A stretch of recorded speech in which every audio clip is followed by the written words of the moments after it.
جيكم وحضوري مع الاستاذ محمد سيد، بشكره جدا. تاني حاجه انا عايزه اقول لكم ان انا عندي اخ اعاقه عقليه بسيطه، ولقيت نفس المعاناه اللي معظم اولياء الامور، لان انا كنت كبيره وللاسف انا اصلا لسانس اثار.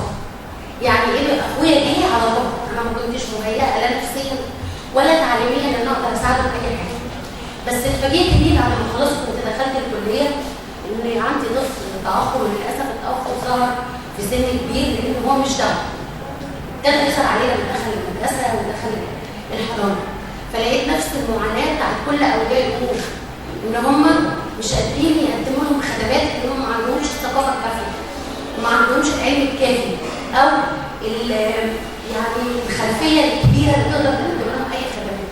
وبقيت زي اي ولي امر بجري وادور ازاي انمي قدراته، ازاي انمي مهاراته، واتواجهت بمشاكل زيكم بالظبط. بس كان عندنا للاسف الفتره دي كان العلم لسه بسيط، ما كانش فيه الحداثه دلوقتي.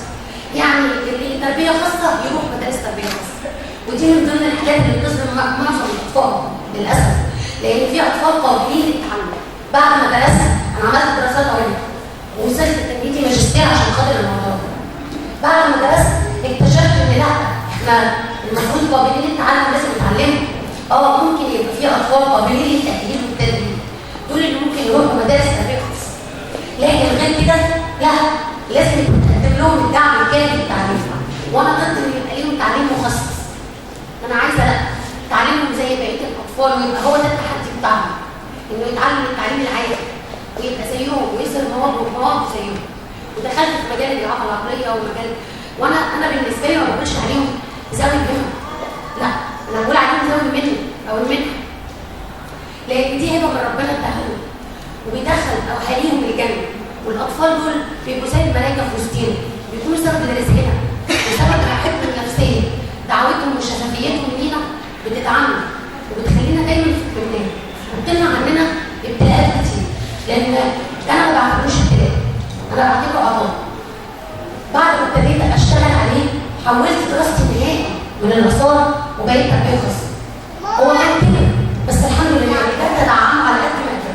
هو دلوقتي عنده 24 سنه، مش مهم انا اللي برضه كده. ويا رب ربنا يشوف اولادك دلوقتي عايز تتجوز ومعدل مثلا الحمد لله. بس انا كان نفسي يبقى معاه ثانويه عامه ويبقى معاه جامعه. دخلت في مجال التعليم وصعوبات التعلم عشان اساعد بقيه الاطفال ما يوصلوش لنتائج لا، يوصلوا للاحسن. وفعلا كان في طفل نموذج قدامي انا منزلها نتيجته على صفحتي، يعني وصل للثانيه اعدادي ما عندوش اي حاجه. دخلت معاه في شغل صعوبات التعلم بفضل الله، هو دلوقتي داخل ثانويه عامه وجاب مجموع كويس، دخل بمجموع دخل ثانويه عامه. فاذا الفئه دي اقسم بالله مش محتاجه لان زي الدوره اللي مدفونه محتاجه حد يطلعها ويلمعها، هيشوف فيها بريق عمره ما شاف حد. هتديله امل وهتديله ثواب وهتديله حاجات كتيره مش هيحس بالانجاز. دلوقتي ما شاء الله عليه انسان احسن من الطبيعي. بعد كده لما دخلت وتعمقت لقيت مشكله ثانيه بتقابل اطفال صعوبات التعلم، هي مشكله الحساب. كلنا بنعاني من الحساب واحنا طبيعيين، فتخيلوا ذوي الاحتياجات الخاصه الحساب كان بالنسبه لهم هو المرعب، البعد بتاع اي طفل بيدرس. لحد ما دخلت مجال الحساب الذهني واتشرفت بمعرفتي بالدكتور حسن واتدربت وعرفت، قدرت اعمل ميكس ما بين الحساب الذهني اللي هو بتاع اصلا الابطال والمتفوقين والموهوبين، ووظفه وطوره للاطفال ذوي الهمم. ومعايا اطفال صعوبات تعلم وبيعرفوا دلوقتي يعملوا منتال الحمد لله. المنتال ده هو جزء التخيلي، ان انا احسب من غير ما يبقى معايا معدات ولا معايا اداه ولا معايا قلم. قد ايه هم عندهم قدرات مجنونه، قد ايه هم محتاجين بس اللي يقرب منهم ويحببهم في المكان وفي المجال، وهم هيدوا احسن من الطفل اللي انا بدعو كل اولياء الامور ما حدش يستقل قدرات طفله، واللي ما عندوش قدرات رياضيه لا يقدر يبقى عنده قدرات علميه. هو تعليم الرياضه دي مش حاجه علميه اكاديميه، انا اقدر انميها واعمل منه بطل ويخش بطولات ويحسب ويتخيل وياخد جوائز وكؤوس. فاذا انا اقدر اعمل من ابني حاجه بس اصدقها. اهم حاجه ان انا اصدقها. وشكرا. اسمع من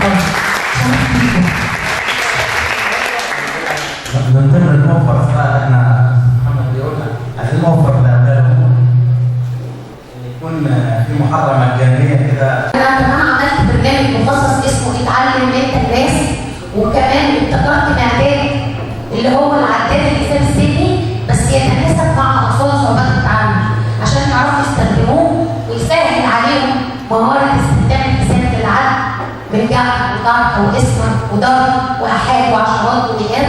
والحمد لله يعني احتسب دعم الله وان شاء الله يكون ناجح ويلاقي كل الحضارات باذن الله. شكرا.